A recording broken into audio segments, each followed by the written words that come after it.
The knock came at exactly 10 a.m. David opened the door, and there they were. Rachel, dressed like she was walking into a courtroom victory. Kevin standing beside her with a leather folder clutched like a trophy, and a stranger in a gray suit holding a stamp kit. "David," Rachel said, her voice syrupy with fake sympathy. "This is Mr. Grant. He's a notary. We need 5 minutes." David didn't move from the doorway. "For what?" Kevin stepped forward, chest puffed. "The house sold yesterday. Closing's done. You've got until Friday to clear out." David blinked. Once. Slowly.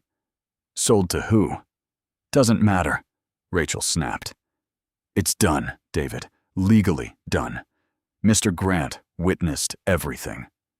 The notary shifted uncomfortably, glancing between them like he already sensed something was wrong. "So what?" David said, arms crossing. "You're telling me I'm moving to the footpath?" "Basically, yeah," Kevin smirked.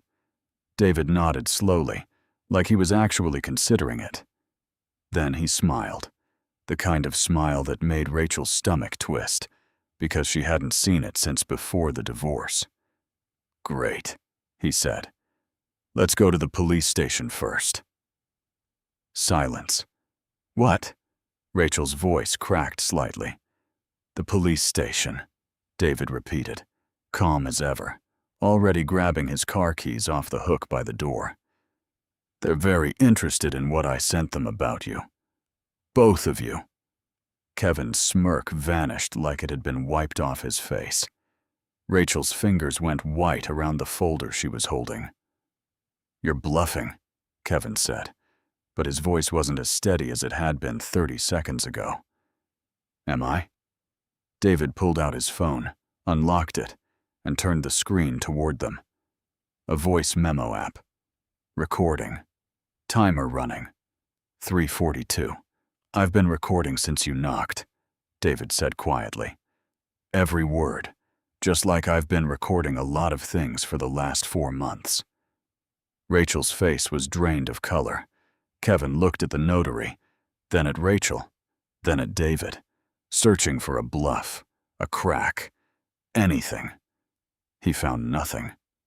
"You have no idea," David said, stepping back inside just far enough to grab his jacket.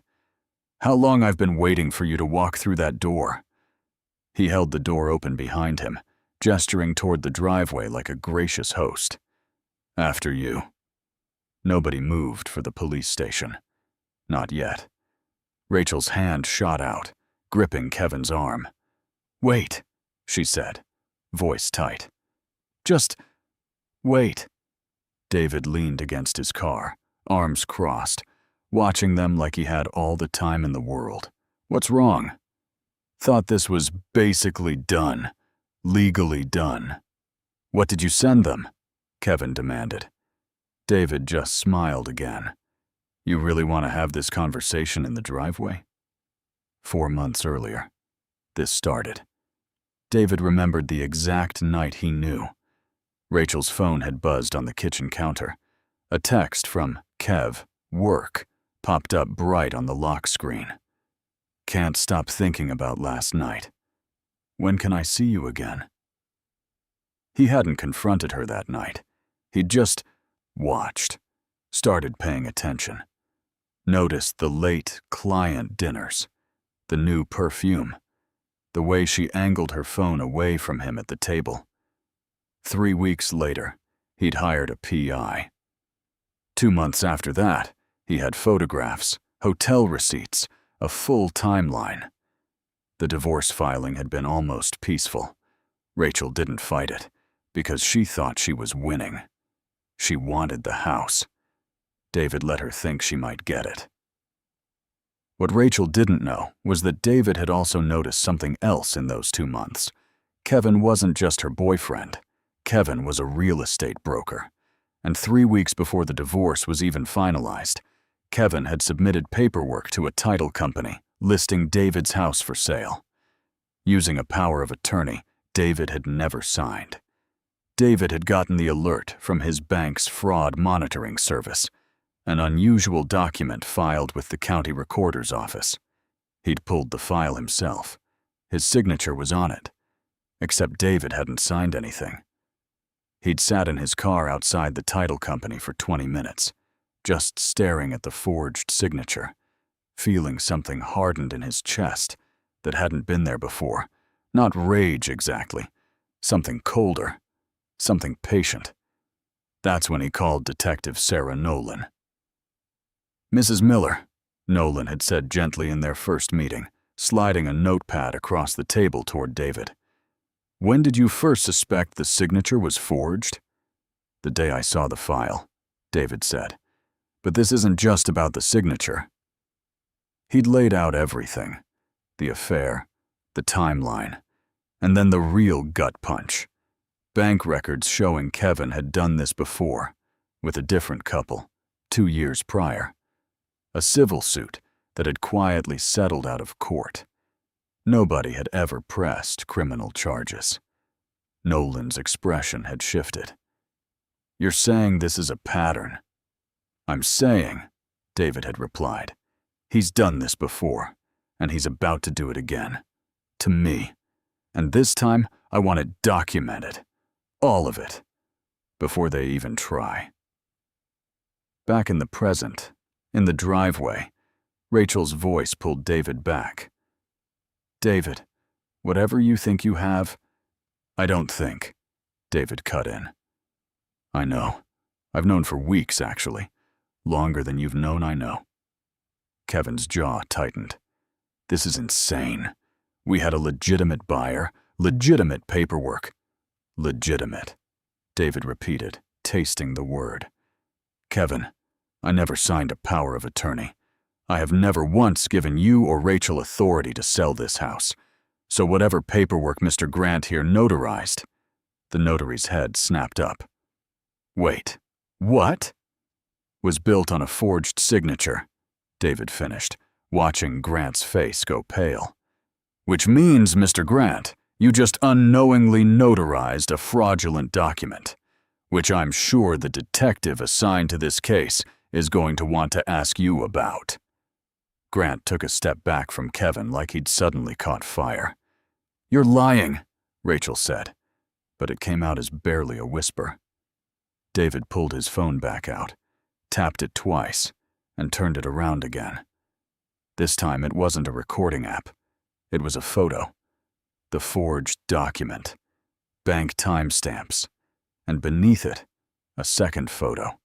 A text message thread, screenshotted, dated 2 months ago.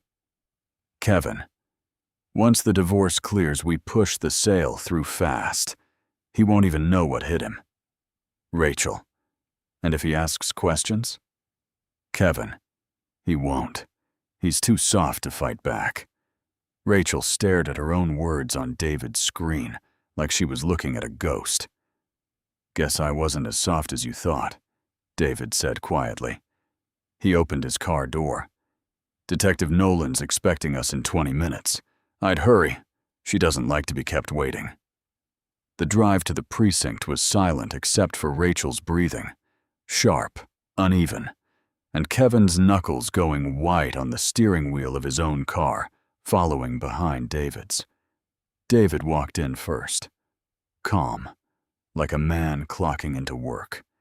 Detective Sarah Nolan was already waiting near the front desk, arms crossed, badge clipped to her blazer. She gave David a small nod. "Right on time." "They insisted on coming," David said dryly, gesturing behind him as Rachel and Kevin walked in, the notary trailing a few nervous steps behind. Nolan's eyes moved over the three of them, sharp and assessing.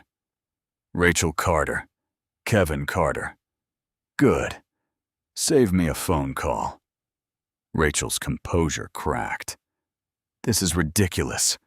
We came here to prove there's no case. David has been making threats." "I haven't made a single threat," David said calmly. "I've made a report. There's a difference."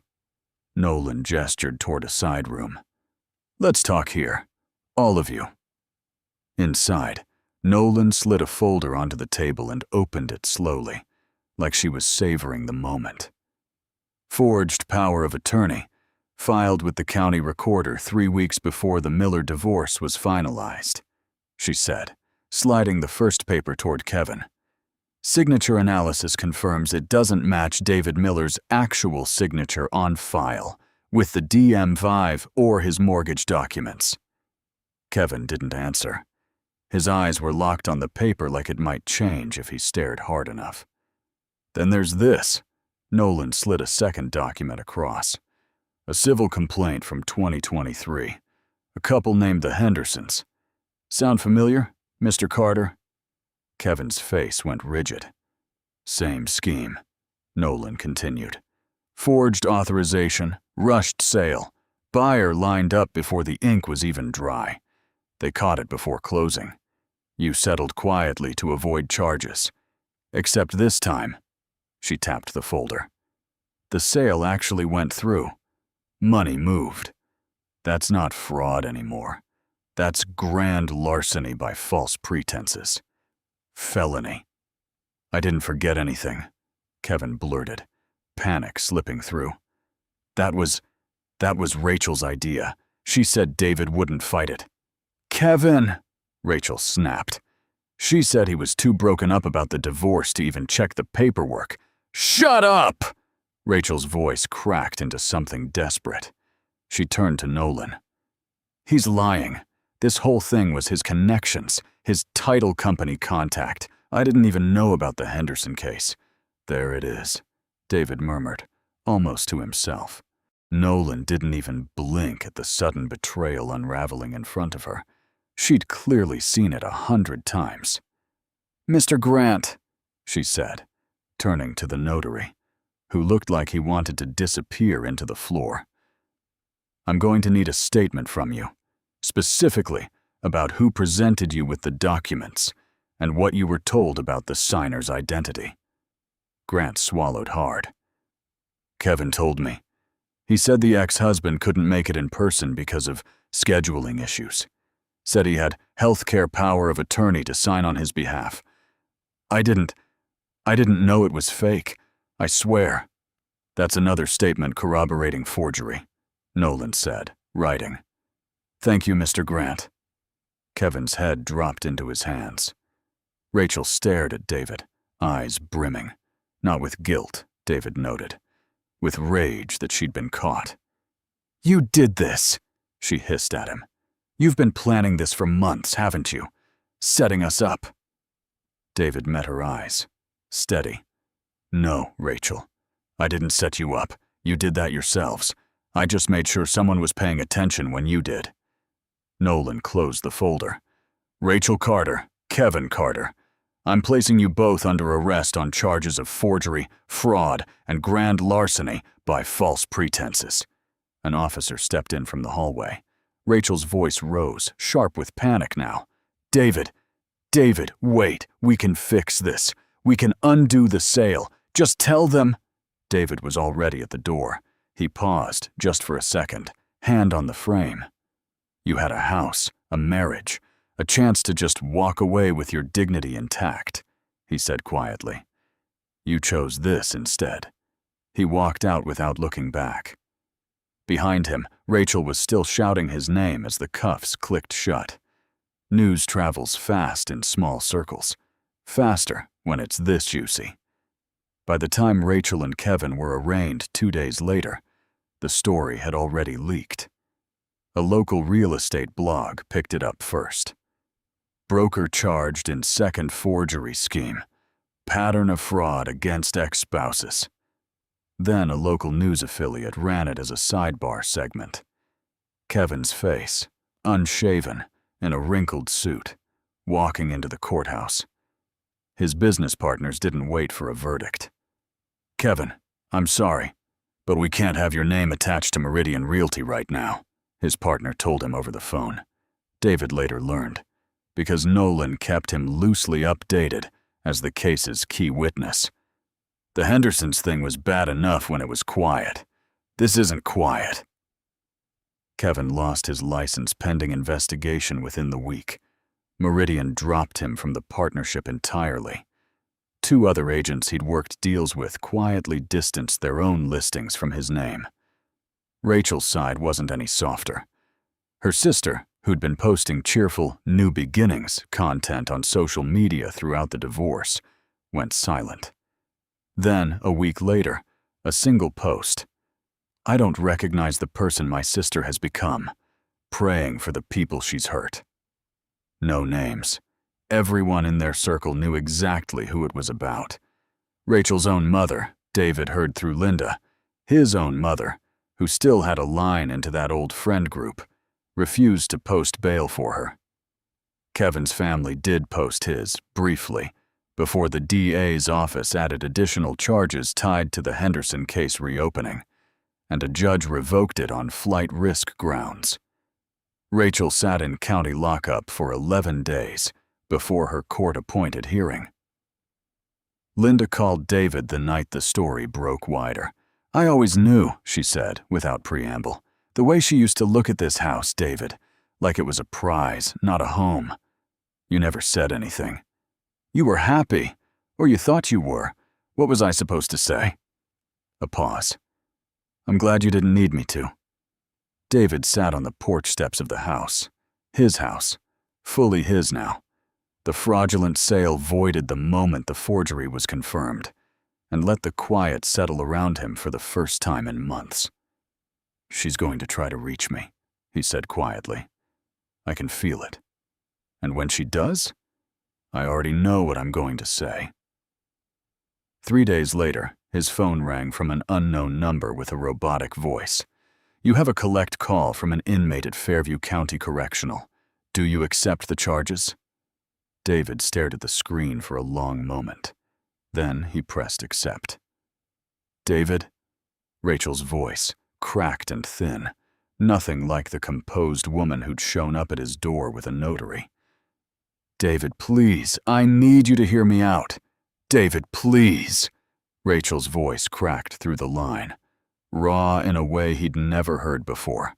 Not during the divorce. Not even when she'd been caught red-handed at his door.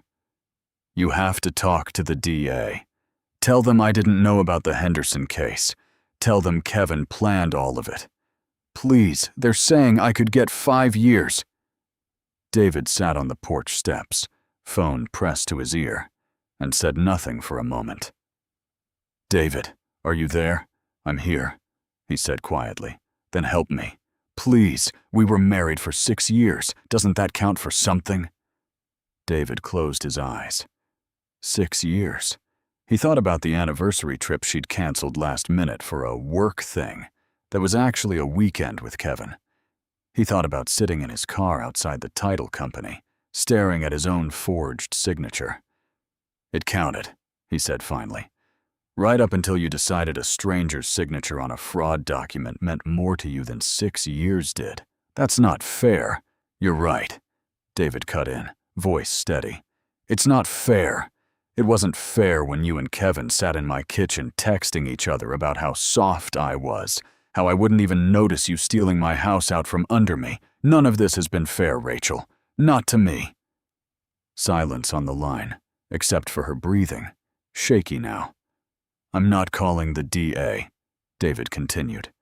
"I'm not testifying on your behalf. I gave a full statement to Detective Nolan 4 months ago, and everything in it is true. That's not cruelty. That's just what happens when the truth catches up." "David, please, I'm scared." "I know," he said, and for the first time, there was something almost gentle in his voice. "I was scared, too, the night I found that text on your phone. The day I found the forged signature. I was scared for months, Rachel, while you were out planning how to take everything I had left." He paused, looking out at the front yard. His yard, his house, still his. "I'm not scared anymore, though. That's the part you don't understand. You didn't just lose the case. You lost the one person who would have actually forgiven you if you'd just been honest. David, take care of yourself, Rachel." He ended the call. The line was quiet where he stood on the porch. No engine noise, no footsteps, No notary waving papers in his face. Just his mother's wind chimes down the street, and the late afternoon sun catching the "sold" sign that had been ripped out of his front lawn and now sat, crumpled, in his recycling bin. A small, stupid trophy he hadn't been able to throw away yet. 3 months later, Kevin was sentenced to 6 years for felony fraud and grand larceny. The Henderson case folded into the same conviction. Rachel took a plea deal, 18 months, probation after. Full restitution she'd likely spend years paying off. David sold nothing, kept everything. Repainted the kitchen a color Rachel had always hated. Linda came by most Sundays now, bringing dinner, sitting on the porch with him like she used to when he was a kid. "You did the right thing," she told him one evening, watching the sunset. Not helping her. David nodded slowly, turning his coffee mug in his hands. "I didn't do it out of spite," he said. "I just finally stopped mistaking guilt for love." He looked at the house behind him, still standing, still his, and for the first time in a long time, felt something settle in his chest. Peace.